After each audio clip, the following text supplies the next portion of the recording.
प्रिय विद्यार्थियों, famous Hindi channel में आप सभी का स्वागत है। आज हम कक्षा 9 के हिंदी काव्य खंड के अंतर्गत रहीम दास जी के दोहों को लेकर उपस्थित हैं।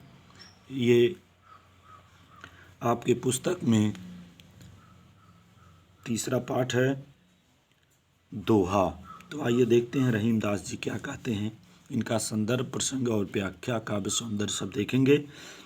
पहला दोहा इनका है, जो रहीम उत्तम प्रकृति का कर सकत कुसंग, चंदन विष व्यापत नहीं लिपटे रहत भुजंग। तो पहले इसका संदर्भ लिखेंगे। प्रस्तुत दोहा हमारी पाठ्य पुस्तक हिंदी के काव्य खंड में संकलित कवि रहीम द्वारा रचित दोहा शीर्षक से उद्धृत है। पुनः एक बार देख लीजिए। प्रस्तुत दोहा हमारी पाठ्य पुस्तक हिंदी के काव्य खंड में संकलित रहीम दास द्वारा रचित दोहा शीर्षक से उद्धृत है। अब आइए इसका प्रसंग देखते हैं। लिखेंगे, इस दोहे में रहीम ने उत्तम व्यक्तियों के स्वभाव का वर्णन किया है। इस दोहे में रहीम दास जी ने उत्तम व्यक्तियों के स्वभाव का वर्णन किया है। अब आइए देखते हैं इसका व्याख्या। पहले इसके कठिन शब्द को देख लेते हैं। यहाँ शब्द आया है उत्तम। उत्तम मतलब होता है श्रेष्ठ। प्रकृति मतलब स्वभाव। कुसंग मतलब बुरी संगत। व्यापत मतलब प्रभाव नहीं पड़ता। भुजंग मतलब सर्प। अब आइए इसका व्याख्या देखते हैं। जो रहीम उत्तम प्रकृति का कर सकत कुसंग, चंदन विष व्यापत नहीं लिपटे रहत भुजंग। रहीम दास जी कहते हैं कि जो अच्छे स्वभाव के व्यक्ति हैं, बुरी संगति उनका कुछ नहीं बिगाड़ सकता। जो अच्छे स्वभाव के व्यक्ति हैं, बुरी संगति उनका कुछ नहीं बिगाड़ सकता।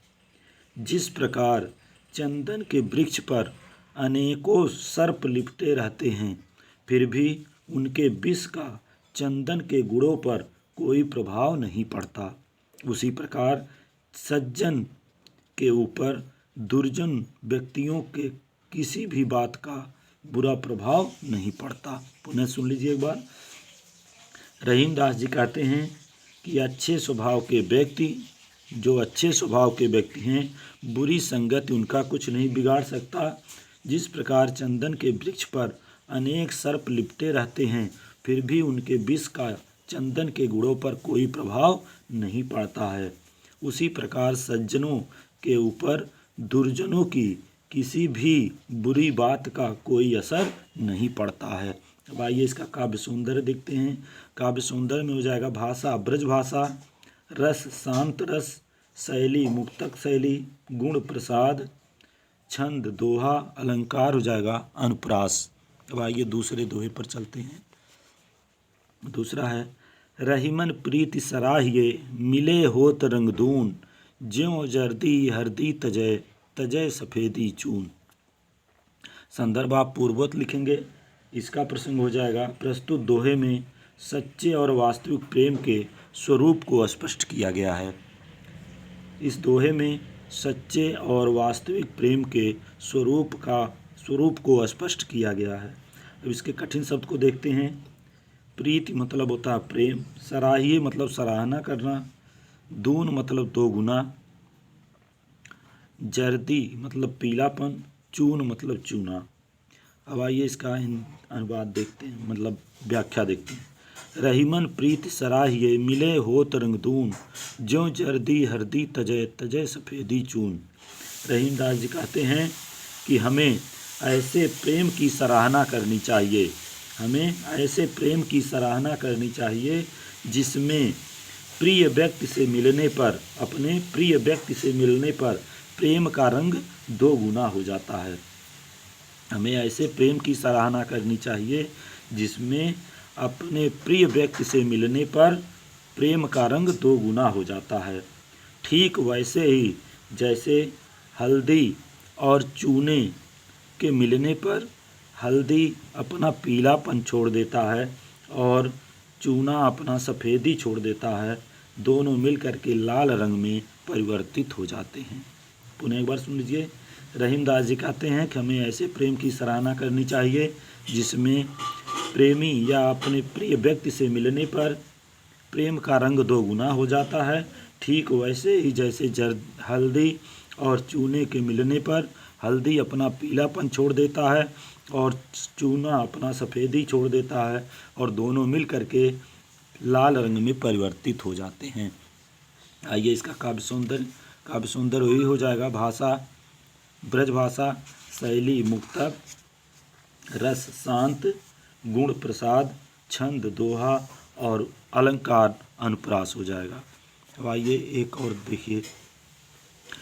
टूटे सृजन मनाइए ज्यों टूटे 100 बार, रहीमन फिर पोइए टूटे मुक्ताहार। इसका भी संदर्भ आपका वही हो जाएगा, प्रसंग हो जाएगा कि प्रस्तुत पंक्तियों में कवि ने बताया है कि हमें सज्जनों को नाराज़ नहीं होने देना चाहिए, हमें सज्जनों को नाराज़ नहीं करना चाहिए या नहीं होने देना चाहिए। आइए कठिन शब्द को देखते हैं। टूटे मतलब रुष्ट हुए, सृजन मतलब सज्जन, पोइए मतलब होता है पिरोइए, मुक्ताहार मतलब मोतियों की माला। आइए इसका व्याख्या देखते हैं। टूटे सृजन मनाइए ज्यों टूटे 100 बार, रहीमन फिर पोइए टूटे मुक्ताहार। रहीमदास जी कहते हैं कि यदि कोई सज्जन नाराज हो जाए तो उसे बार बार मना लेना चाहिए। यदि कोई सज्जन व्यक्ति नाराज हो जाए तो उसे बार बार मना लेना चाहिए। जैसे मोतियों का हार टूट जाता है तो उसे बार बार पिरो लिया जाता है। इसी प्रकार ही नाराज हुए सज्जन को बार बार मना लेना चाहिए। पुनः एक बार देख लीजिए। रहीमदास जी कहते हैं कि हमें सज्जन पुरुष के नाराज होने का अवसर नहीं देना चाहिए। यानी जब कोई सज्जन व्यक्ति नाराज हो जाए तो उसे बार बार मना लेना चाहिए। जैसे मोतियों का हार टूट जाता है तो उसे बार बार पिरो लिया जाता है। इसी प्रकार नाराज हुए सज्जन को बार बार मना लेना चाहिए। आप लिखेंगे संदर्भ पूर्ववत और प्रसंग लिखेंगे कि हमें प्रस्तुत पद में बताया गया है या प्रस्तुत दोहे में बताया गया है कि हमें सज्जनों को नाराज नहीं करना चाहिए। और व्याख्या इसका लिखेंगे कि रहीमदास जी कहते हैं कि यदि कोई सज्जन व्यक्ति नाराज हो जाए तो उसे बार बार मना लेना चाहिए। जैसे मोतियों का माला टूट जाता है तो उसे बार बार पिरो लिया जाता है, इसी प्रकार ही नाराज हुए सज्जन को बार बार मना लेना चाहिए। काव्य सौंदर्य आप वही पूर्ववत लिख दीजिएगा जो पहले दूसरे में लिखे हैं। आइए अगले पर चलते हैं, चौथे पर।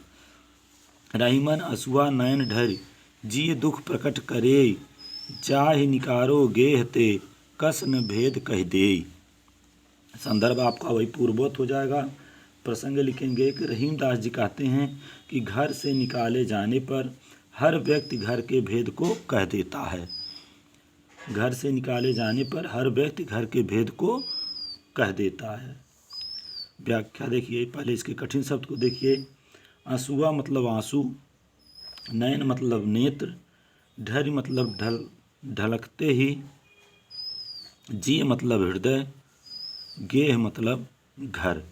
अब आइए इसका व्याख्या देखते हैं। रहीमन असुआ नयन ढर, जी दुख प्रकट करे, जाहि निकारो गेह ते, कस न भेद कह दे। इसमें रहीमदास जी कहते हैं कि आँखों से ढलकते ही आंसू हृदय के सारे दुख को प्रकट कर देते हैं। जैसे ही आँखों में से आंसू निकलते हैं तो अब हृदय के सारे दुख को प्रकट कर देते हैं। उनका कहना है कि जिसको घर से निकाला जाएगा वह घर के सारे भेदों को क्यों न कह देगा। तात्पर्य यह है कि जिस प्रकार घर से निकाले जाने पर व्यक्ति दूसरों के सामने घर के सारे भेदों को प्रकट कर देता है, उसी प्रकार आंसू आँखों से निकाले जाने पर हृदय के भेद को प्रकट कर देते हैं। पुनः एक बार देख लीजिए।